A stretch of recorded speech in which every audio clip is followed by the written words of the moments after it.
Well, happy good morning to everybody. Hope you have a good morning. This side, it's windy. I think it's almost 50 kilometers an hour wind at the moment, gusting outside, and it's raining. It's pouring down. In fact, we have a bit of a mini storm happening here outside. So I would have preferred to be in bed with a nice glass of red wine, but yeah, work must continue. So yeah, we're doing all this effort. So so please support and help my channel. I really appreciate it. Let's make it together. Let's build it together. So we started with a bit of a mini series within the View from Space channel. As I said in the start of it, 209, this one here, that I was asked to, or busy working on a project where we're looking at 4 reserves in the Mpumalanga province of KZN. Now, many people wouldn't have a clue where Mpumalanga province of South Africa is. But if I say Kruger National Park, I think most people will know where that is. So it's very close to Kruger National Park. So you have those 4 reserves, and what they want to know is the valuation, economic valuation of those 4 reserves, because they're expensive. And there's a lot of competing demands for those resources, etc., etc. So that's in a nutshell. So just to go into the presentation that we've got so far, we've got the 4 reserves. There they are. Let me just put it on. There's the 4 reserves. There's Loskop Dam, Madala, Bushbuckridge, Songamvelo. There they are. So there's the 4 reserves. That's Kruger National Park lying on this side here. Just to orientate you. Kruger National Park, this is the province of Mpumalanga. That is the old Swaziland, now Eswatini, Mozambique is somewhere here, etc. So it's on the far northeastern side of South Africa. That's Loskop Dam, just quickly. That's Mdala, Bushbuckridge, and Songamvelo. Now, they're quite large reserves, and they're not Mickey Mouse. They're big pieces of land, and most of them are close to big major cities. So this one, for example, is close to Barberton, which is a city of about 500,000 people. If you look at Bushbuckridge, it's close to the town of Bushbuckridge. Lots of traditional settlements here. You can see the settlements around here. So you can see there's quite a lot of human pressure on these reserves. If you go to Mdala as well, you can see there's a lot of settlements around these areas. If you look at Loskop Dam, again, agricultural land to a large degree, and then Tabanshu sitting here. So you can see there's quite a lot of human pressure on these 4 reserves, and as I said, it costs quite a lot of money to maintain these and keep them. We haven't done a proper cost-benefit analysis of these reserves. So that's where I come in within the team, is to look at the economic valuation of these, both from a direct point of view, so for example, revenue coming in, but also the overall, the non-tangible benefits, if you want to call it this, for example, the carbon stock of it, and also all of these sort of benefits that these reserves provide to the general welfare of South Africa, etc., etc. So, okay, so that's the 4. So, first thing that we've done is we've created some daytime images from them, typically using Sentinel. And I've done it for 2020 and 2024, but we've also created videos from going back to 1985. And we also had some topography images that we've created for each of these 4 websites, each of these reserves. And then in the previous video tutorial, we looked at the issue of we looked at the issue of clustering, and the idea is to see what the homogeneity or heterogeneity of these areas is. Okay, so that's sort of a history. I don't want to spend too much time, so I suggest go and have a look at it. So, given that it's so windy and rainy outside and it's our winter, the world is starting to get green. So, how appropriate that we're going to look at the normalized difference vegetation index in this particular video tutorial. Okay, so getting understanding of the cluster, all of the things that we've done so far. The next obvious step is to see what is the state of vegetation in these areas, and what is the and how has that changed over time, if any.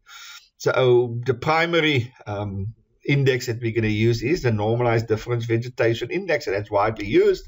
There's also the enhanced vegetation index, which may also be interesting to use, and we've done it in a later video. I'm going to talk a little bit about that, but for now we're going to focus on the normalized difference vegetation index. And I said purpose is to get an understanding of the mass and state of the vegetation in each of these 4 reserves. Okay, so ready, steady, go. Let's go, let's go. Okay, so there's my 4 reserves.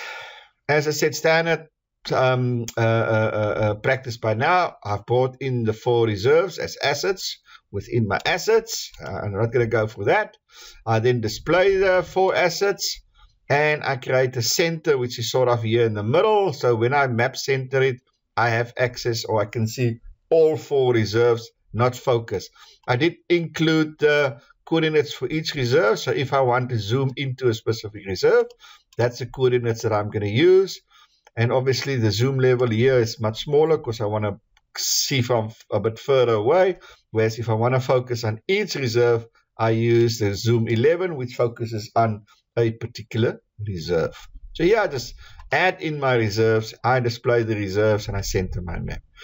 I said, in this case, I'm going to again create a looping function. By the way, if you looked at this previous one, you'll see there to the end I had a fight about, or struggle to display the Landsat 5, 7, and 8 images. It just didn't want to display. It continues to give me memory errors. So I fixed that. So now it displays properly, and all I did is I decreased the size or the number of bands to do the clustering. So I made it a bit smaller. But anyway, so I've managed to sort out that. It's just that the number of images in each of those collections, like Landsat 5, I think that many images, and for Earth Engine to work for all the images just took up too much time. So I decreased the amount of images, and that solved that problem. Anyway, so if you wanted to know, that problem is solved. So that's a bit of a neither here, neither there. Let's go back. So again, in the clustering one, I'm going back the whole time. I didn't create a loop function because of the memory needed to do all the calculations. But I'm going to go back to the looping function because the NDVI is quite straightforward to do. It doesn't take a lot of effort for Earth Engine. So again, whereas in the previous one, I went, as I said, each reserve individually. Here I'm going to create a looping function, one script for all 4 of them. So I'm not repeating the script. I'm just creating a looping function. So similar to the first one, I create my looping function. I call it areas. It consists of all 4 reserves. Okay. Then the NDVI, I'm going to use two methods in here to create the actual images. I'm going to use the Landsat collection, Landsat 5, Landsat 7, Landsat 8, Landsat 9. So for the images, to create the images, the NDVI images, I'm going to use the Landsat collection. And then for my time series, I'm going to actually use the MODIS collection. I'm not going to use the Landsat. We're going to use the MODIS collection. So 2 different pieces of information or output that I'm going to require. I'm going to require images as output, NDVI images as output, and I'm going to require a time series of my NDVI time series for each reserve, and then I'm going to also require as an output. So I'm going to have an image output, and I'm going to have a time series output. The image output, I'm going to use Landsat collection, and for the time series, I'm going to use the MODIS collection. Okay. You can use the Landsat to create the time series. That's not an issue. You can use the MODIS to create images. I'm just using it in complementary, not as substitutes. Okay, so First of all, as I said, with all the Landsat, we have to apply the scaling factors. If you go into Landsat, so let's quickly go into Landsat, so we can go data sets. So let's go into the Landsat itself. We can either search for Landsat or we just go here, Landsat. And let's quickly just start at Landsat. Yeah, obviously Landsat, the collection 2. And again, it's interesting. There's no Landsat 6. Wonder what happened to Landsat 6. Did it got blown up? I don't know. I haven't played around with Landsat 1 to 5 and Landsat 4. Landsat 4, I don't think there's any need for Landsat 4 because it's only 2 years. 1972, I was born in 71. Now, let's see. Let's quickly see what, I'm not sure what. See, there's Landsat 1. I'm not sure. You see, there's one. Let's see. Tier 2. I wonder. Never used Landsat 1. There's a green, red, near infrared. Anyway, sorry, I'm diverting. That's the beauty of Earth Engine. There's a surprise around each corner. There's a surprise. I normally just start at Landsat 5. I normally just start at Landsat 5 and then I continue. So let's have a look quickly at Landsat 5. There's a standard script. It has, it's obviously evolving over time.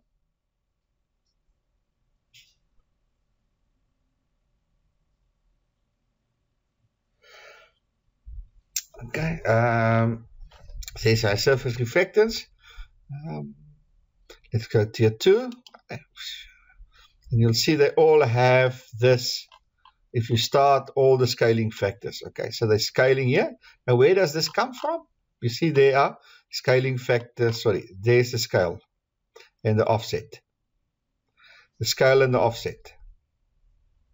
Okay, so it's important that we start it so that we have each of these bands in the correct scale. You'll see that's multiplied by 0.227. Where do they get that value? It's these values. So there's a scale and an offset. A scale and an offset. So this code here, okay, let's go back here. This code here is correcting the scale and the offset of each of those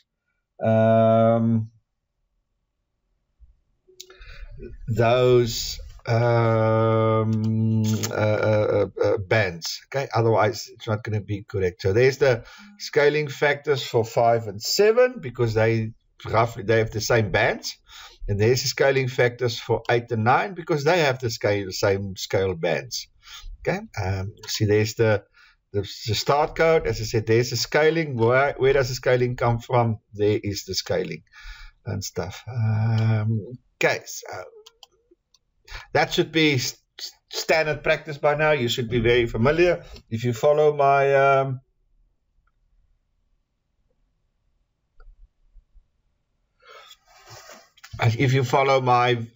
videos, you'll know by now Landsat, how to generate Landsat images. So I'm not going to go for that. Then obviously my visualization parameters. Okay, my normal standard visualization parameters. And if you're familiar with NDVI, you know that it sits between -1 and 1. -1 being terrible, and +1 being obviously very, very good in terms of both mass. Because remember, the NDVI is mass and health. Okay, so it's not just one. And there's the greens. White to go to dark green color scheme. Okay. Then here's our looping function. So we're going to do this for each of our areas. Okay, so each of our areas. So we're going to loop for each of these areas. Okay, so there's the ROIs. If we go back there, you'll see there's the ROIs. There's 4 ROIs. There's for each ROI, and then add the name of it. Okay, so go for it. There's my Landsat. So here in Landsat, I'm looking. Suspected spam. Yeah, it's always spam. Anyway, sorry about that. So for Landsat 5, I'm looking for this particular period, 85 to 2011. Let's again make this separate. I don't know why I did this. I think I just used the same code. So let's do it. And here we go. Sort of, I don't know why I made it that there's overlaps. I don't want to have it overlaps. Mustn't be any overlap. So that's Landsat 85. And again, we're using a median reducer. As I said, I prefer to work with a median reducer. Okay, so there's my Landsat. There's the reference to the collection. There it is. Okay, so first thing first, there's the collection, then my time frame. Then I'm going to, within that, obviously there's going to be numerous images now because it's a collection. I don't know exactly how many. You can go and count it. But there's going to be hundreds and hundreds of images within this collection. And then obviously there's our scaling factors. Apply scaling factor, Landsat 5 and 7. There's it. Apply scaling factors, Landsat. So it's applied. And then we clip it for our region of interest. So now we have hundreds and hundreds of images scaled and clipped, and then we're going to say I only want one image. So how do we create the one image of the hundreds and hundreds of images? We apply the median reducer. Okay, so that's what it's about. And then how do I calculate the NDVI? I take the band 4, I subtract it with band 3, and then I divide it by band 4, add band 3. Okay, so what is band 4? So let's go into Landsat. So I'm going to take band 4, which is near infrared, and I'm going to subtract it by red, and I'm going to divide it by near infrared plus. So that creates a normalized difference index. Okay, always this case. If you do that plus minus, divide, and then plus, then you're always going to create a value between -1 and 1. That's called normalized difference. Okay, so that's that piece. That's to create the NDVI, and then we're going to add it. And so it's going to be add, that's it, that, and then the name of the reserve, etc. So that's just the format of how it's going to look like here. Okay, it's exactly how it's going to look. And then we're going to export each of these median images. We're going to export the median Landsat 5 image, the median Landsat 7 image, and so forth. Let's just quickly go and make that 20. Okay, so let's go and look at that one. Copy there. So there's no overlaps. I don't want any overlaps. Okay, so we're going to go to 2001, 2014 1, and that should start at 2014 1, and then this that will be 22 1, and we're going to copy, and that will be 22 1, and save and run.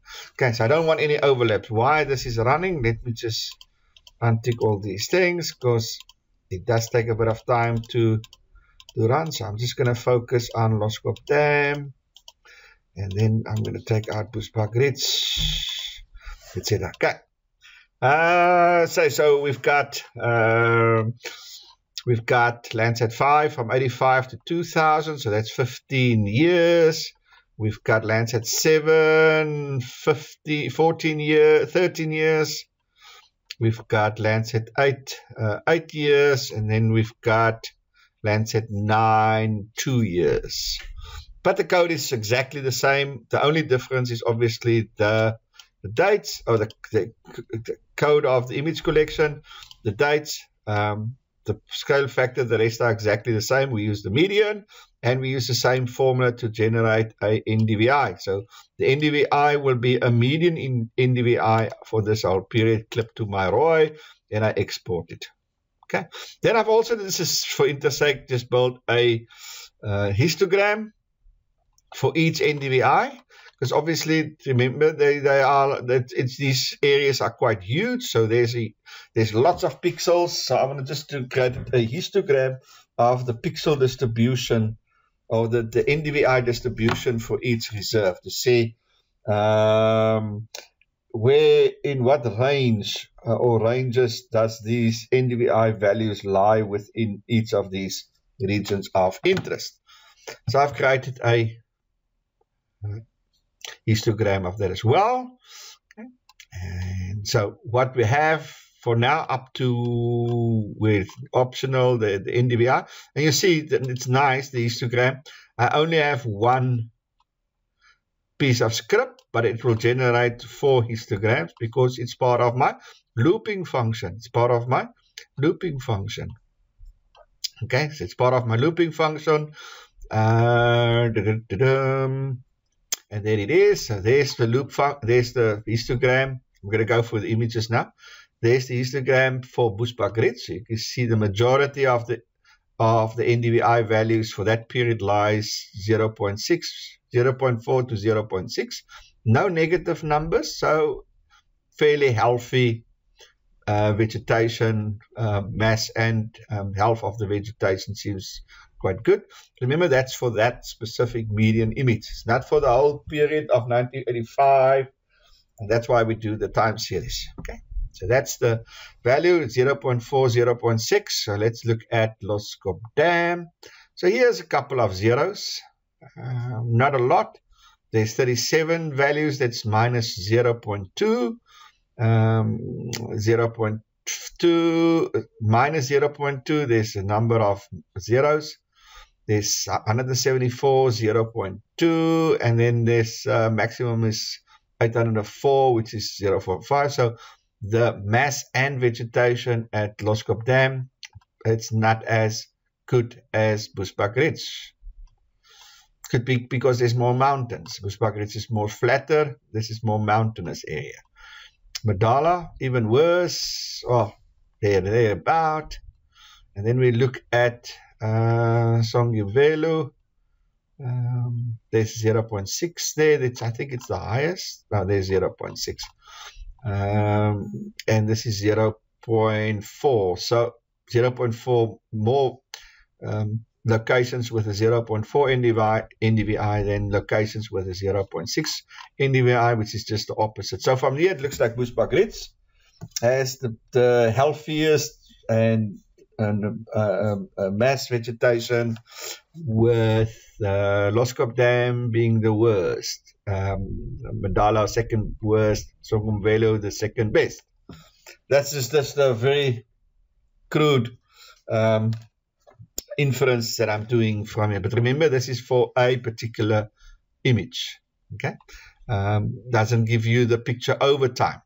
So what I wanted to do therefore is to calculate the time series. So for the time series, I'm using the MODIS. I'm not using the Landsat, because then you have to have a time series for Landsat 5, time series for Landsat 7, time series for Landsat 8, and a time series for Landsat 9.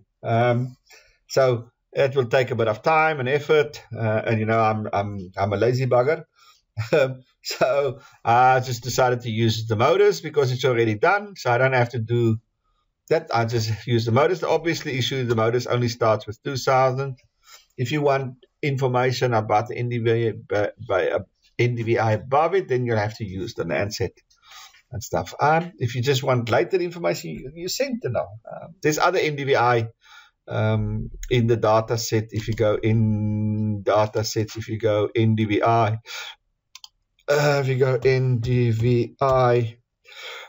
you see there's the MODIS Aqua Daily. See, let's have a look and see what's happening there. I think that might be an issue of the, yeah, so that's from 2002.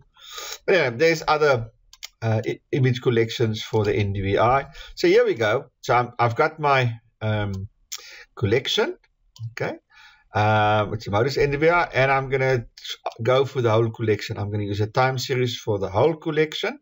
As I said, the band is NDVI. Now again, it's going to be, if we go, it's got a scaling factor. So first I have to scale it. So there's my scaling factor. So if I go data sets again, if I go, if I go into the data, the image collection itself, There it sits. It's 60 day, 250 meters. There we go. It's from 2000 to 25. It's 60 days. You see, there's the scaling factor. So we have to sort that out. It's also got the EVI, so it would be interesting to do the EVI as well. But there we go. It's 0. There's the scaling factor. So I've got 2505. Let's change that to 25. Why not 25? Let's make it 0501. So let's get it up to the latest. Okay. Then I have to get the correct scaling, because all my Landsat is in this coordinate reference system. So I'll just make sure it's that. And the scale, it is 200. Where is it now? Modus 250 meters. Now that's quite, yeah, it's not ideal. That's why if you want to use Landsat, it would be better because it's got 30 meters. So as I said, there's pros and cons of it. As I said, the good thing about the Landsat, it's already there. You don't have to go and do it for all 4. For the motors, you don't have to do it for all 4. But as I said, it comes at a cost. It doesn't. It starts only at 2,000. You want to do it before, and the scaling is 250, whereas Landsat is 30. And it's going to start at that specific time. And I'm going to do that for each. There's my looping function again. I'm going to do this for each reserve, and then I'm going to chart it. There's my chart that I'm going to do, and there we go. So how does that look? There's my Bushbuck-Ridge modus NDVI time series. Let's make it a little bit bigger. There it sits. This is 16 day. Yeah, this is 16 day. We didn't reduce it to a monthly one. That's easy to do in Excel. So I would just download it and let's just do it in Excel to create a monthly chart rather than a 60-day chart. And that's easy to do in Excel. You can do it in Earth Engine, but yeah, it just adds it's a median. So that's why do we do a mean there? I want the median. Don't like to work with a mean, so we're going to create a median. Okay, so I'm not going to run it now, but save it. So that basically, that reducer there is just all the pixels, get the median value of all the pixels for that 16-day image. Okay, or 16-day value. So that's a median, or in this case still a mean value of all the pixels in that specific reserve. Seems like a steady increase, upward trend in the NDVI. Looks like it. This is where we have to do a bit more analysis, and that's where I like to work in Excel or with RStudio. So this is now, as I said, where the image goes to QGIS. This I will take into Excel, play around with it in Excel, and then also into into RStudio. Interesting, the variance is becoming smaller. You can see the variance is becoming smaller. The range is decreasing. That's interesting to note as well. Anyway, then that's Bushbuck-Ridge. Let's just say values. Yeah, it's okay. There's Bushbuck-Ridge. Again, seems slight upward trend. The variance seems to be constant.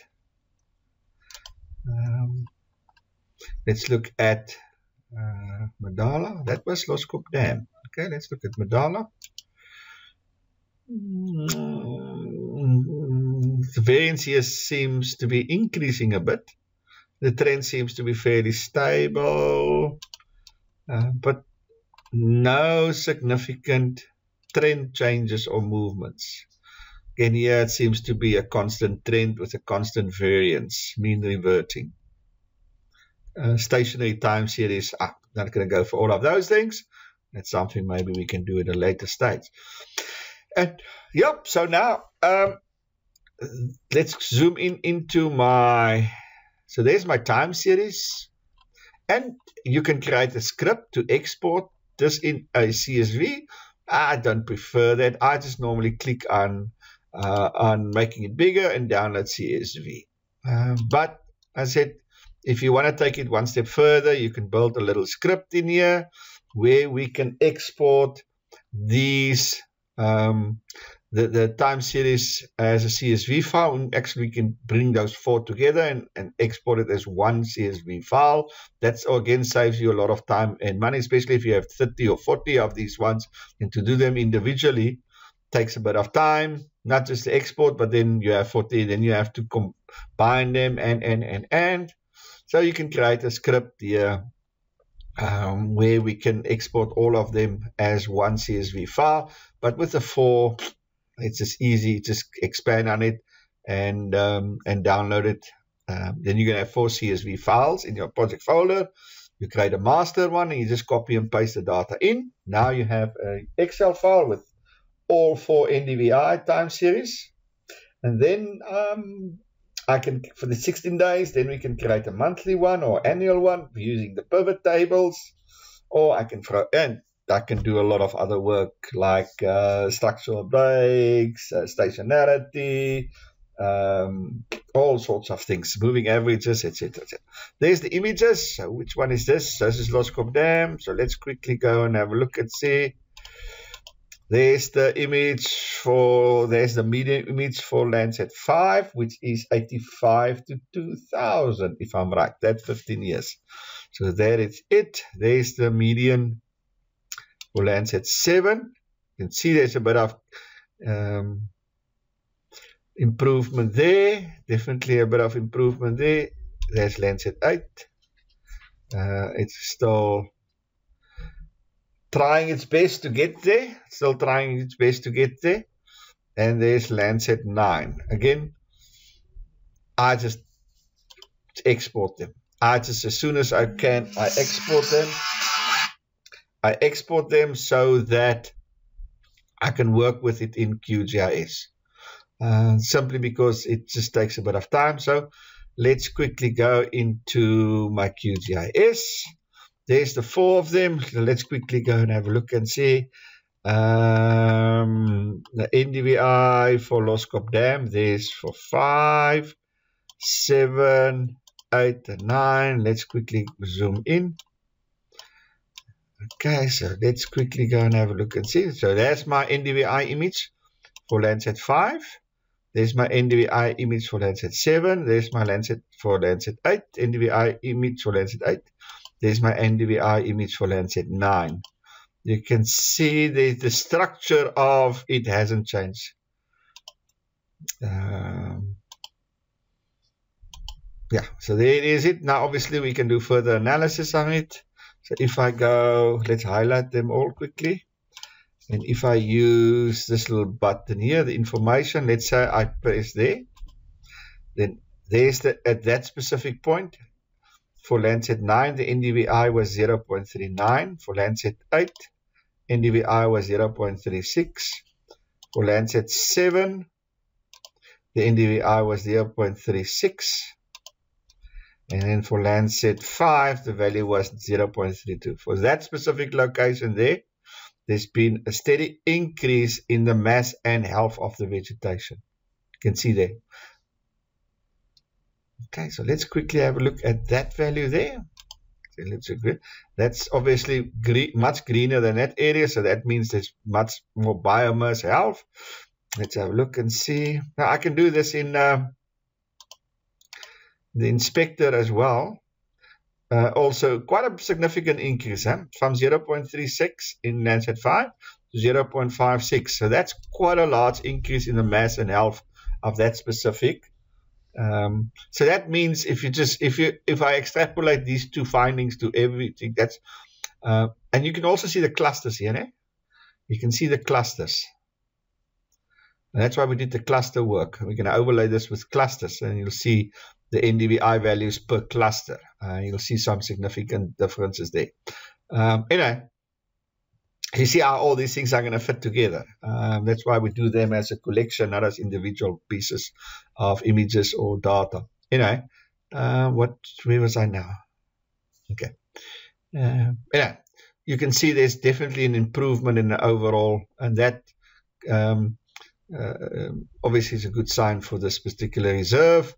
That could be because of rain, it could be because of whatever, better management, grazing, I don't know. There's a number of reasons why the NDVI value could have increased, but obviously an improved NDI value is a sign of a more healthy reserve, and a more healthy has got lots more natural benefits. For example, carbon sequestration and could handle a lot more animals and so forth and so forth. So there's lots of benefits associated with the increase in the NDVI. I said using this little information button, I can also do exactly the same within this. So where I can go to the inspector, I can click. I was roughly there somewhere. So you'll see there, we obviously all this will be, so it will be Loskop Dam. You can see there 0.37, 0.4, 0. So you can see that using the inspector, we can do exactly the same. It's interesting, the water should be 0, 0, zeros. It's minuses. Yeah, it should be zeros. It's basically zeros. Basically zeros. Okay, so that is the NDVI. So we've included the NDVI in our presentation. There's the NDVI. There's using the canvas, using the print layout function within QGIS. There's the NDVI, and I put it for roughly 1990, which is the midpoint of 85 to 2000. There's Landsat 7. There's Landsat 8. There's Landsat 9. And there's the scales. All the things are right. Done, dusted. And as I said, you can see look around the dam. You can see around the dam. You can see okay, it's a 2000. I should use this one here. See that cluster there? You can see that there. So you can see the clusters and the NDVI sort of talk to one another. There's a high correlation. We can go and test those, obviously. Yeah, that's a little bit later. Okay, so the next one, obviously, we're going to do. So we've looked at topography. We looked at vegetation. Now we're going to look at climate. Climate reasons, because if the NDVI is increasing, it most probably implies that there's been more rain, or better weather, more sufficient weather. It's also going to look whether it's getting warmer or colder for climate change reasons, etc., etc. So the next set of variables that we're going to look at is the climate. So we've looked at daytime images, we look at topography images, we look at clustering images, we've looked at NDVI images. Now we're going to look at climate images. Okay, so that's what I'm saying. We take it piece for piece, and every time, as I said, we're just using Earth Engine. We just keep using Earth Engine, Earth Engine, Earth Engine. Okay, let's park there for now. Let's park there for now. I think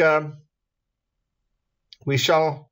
Oopsie, I just want to see if we can get it right. There's a thumbnail. There we go. I'm going to use this as the thumbnail. Let's just quickly go up there. We're going to use this as our thumbnail.